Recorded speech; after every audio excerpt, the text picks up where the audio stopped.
everybody, DeathsStalker here. So I just was waiting for a quick break in the weather to get on my bike to do a quick vlog.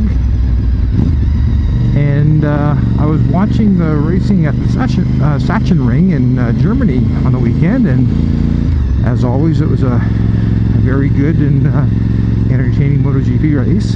But the one thing that happened that weekend was Dani Pedrosa, who is a racer on Team Repsol Honda, who is also Marc Marquez's teammate, announced his retirement from motorcycle racing. Now, Dani is only 32 years old, which, you know, when you look at Valentino Rossi being 39 and is still racing and competitive, it sort of begs the question as to why someone would choose to retire when he's still fit and fairly competitive. But Dani has been racing since he was 9 years old. So when you look at it, he's had a long career of racing. And the last couple seasons, he has had a problem coming to grips with the Repsol Honda. Now, other people have been having problems with the Hondas too, so it's not like a Dani issue, but Dani is special in a sense that he is a very small and very, very light racer. I believe he's like 5'2" or 5'3", and he weighs about 112 pounds. I'll put the metric numbers up here for those that are on metric. And he is, in some cases, like 20 to 30 pounds lighter than most racers. And that actually can give you a bit of an advantage.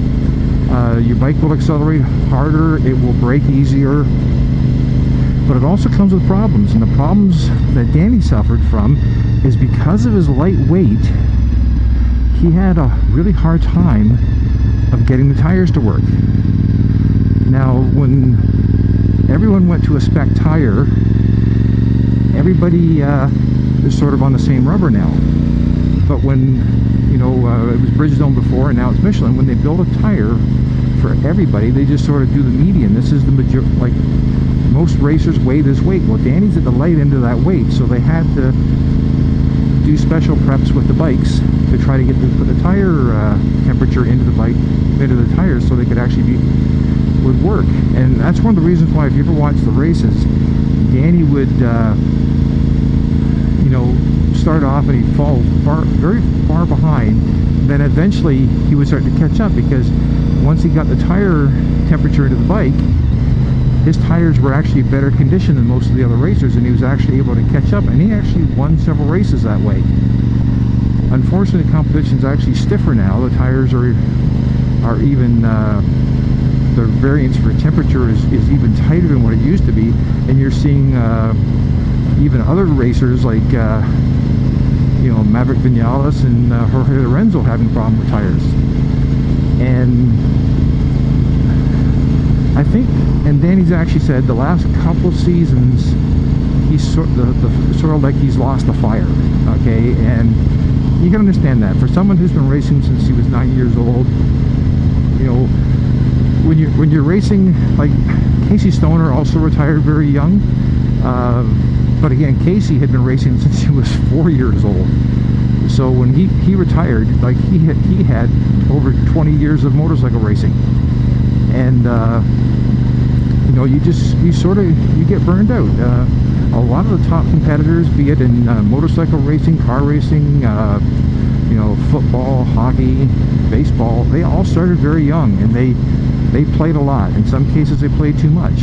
And when you get to the upper levels of any sport, you know, you are expected to win. You're a professional athlete, you are expected to win, and if you don't win, they want to know why. So, and if you're having problems, a lot of times the blame falls on the riders, and you'll see it a lot of times where a team will replace a rider because they're not getting the results they expected. And in some cases, you know, the rider leaves and another rider comes on and does even worse, and that's because the bike was crap. But the teams don't necessarily want to admit it was their fault. They're saying, oh, he wasn't driven, he didn't bring the right attitude, or whatever, you know. And it's a cutthroat sport, and they can get you down. Now, the other problem that Danny had over his career is that, you know, the poor guy's made a glass or porcelain, because, man, you can actually go on the Wikipedia site and it lists all the broken bones and that injuries he's had, and you know, when he falls off, he usually breaks something or hurts himself pretty badly.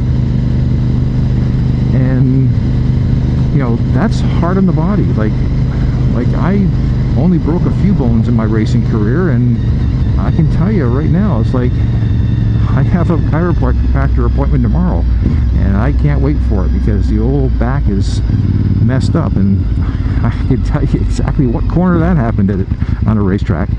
But you know, now MotoGP has decided, because Danny is such a well-liked character in the paddock, they're going to make him a legend, which is, you know, sort of like the Hall of Fame for motorcycle racing. And you know, some people are saying, well, I thought legend was from MotoGP. Well, legend is from motorcycle racing, and you have to understand is, okay, Danny in 2003 won the 125cc World Championship, and then the next season he moved up to a 250cc championship. By the way, that's the type of bikes I used to race, not in the championship though.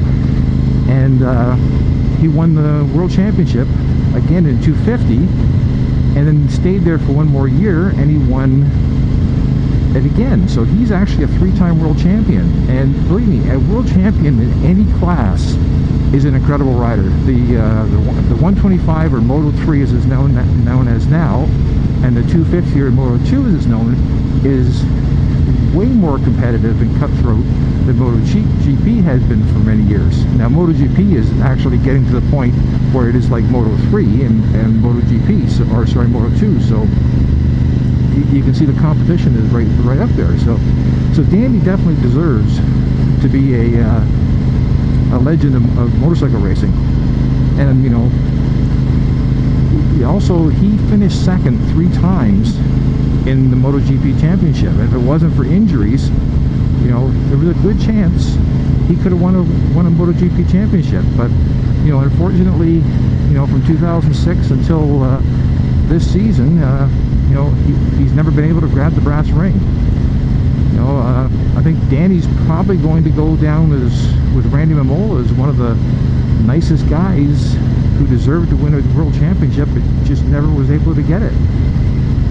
And you know, I'm going to miss him. He's got a great little smile. He's a nice guy. Anybody who's ever talked to him said he's the nicest person around, and you know, he's very friendly. And I just wish him all the best, and I hope he has a very long and happy retirement. So thanks, Danny, for all your racing, but we really enjoyed it. DeathsStalker signing off.